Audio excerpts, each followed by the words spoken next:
Welcome to Gospel Diary. In this holy gospel for Saturday, March 22nd, we will explore the reading from St. Luke, reflect on it, and draw closer to Jesus to live his teachings with love and humility. Open your heart and let this message illuminate your day. Let's begin. Gospel reading according to Luke 15 verses 1 to 3, 11 to 32. At that time, tax collectors and sinners were coming to Jesus to listen to him. The Pharisees and scribes murmured, saying, "This man welcomes sinners and eats with them." So Jesus told them this parable. A man had 2 sons, and the younger one said to his father, "Father, give me my share of the inheritance." So the father divided his property between them. A few days later, the younger son gathered all he had and traveled to a distant land, where he squandered his wealth in reckless living. After he had spent everything, a great famine arose in that land, and he began to be in need. He went to work for a man who sent him to his fields to feed pigs. He longed to eat the pods the pigs were eating, but no one gave him anything. Then he thought, "How many of my father's workers have food to spare, and here I am starving to death?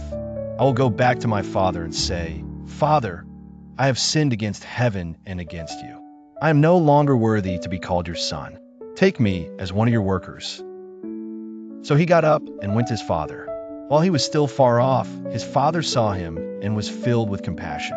He ran to his son, embraced him, and kissed him.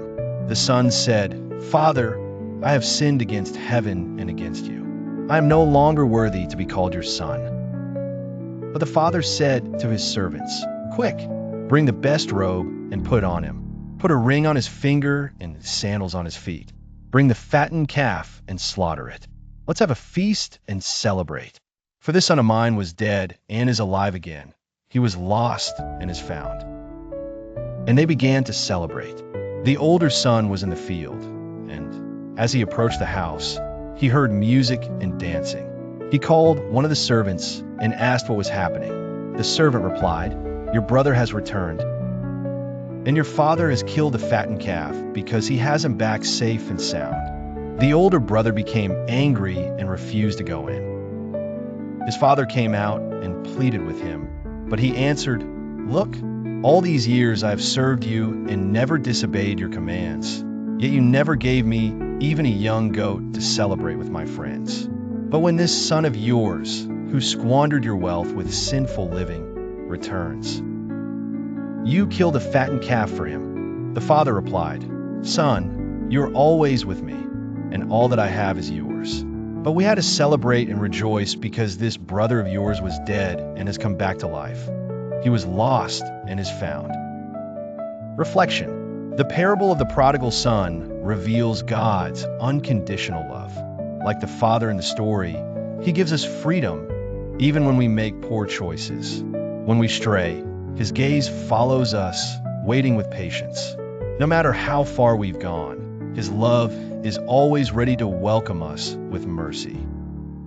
The younger son represents those who seek happiness away from God. Believing freedom means living without him.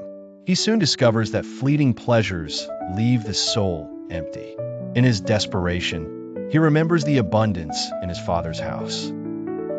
Sometimes, only in suffering do we realize how much we need his love. The son's return shows the importance of repentance. Feeling guilt is not enough. We must take action. He fears rejection, but his father embraces him without reproach. This is how God is. His forgiveness is total, restoring our dignity and inviting us to celebrate life. The older son represents those who believe their faithfulness entitles them to privileges. He feels unfairly treated, filled with resentment. He served but without love. His mistake was seeing his relationship with God as a contract, forgetting that the true reward is simply being with him. God invites us to reflect. Are we like the younger son, who strays and returns? Or like the older one, who is near but doesn't understand love? May we be like the Father,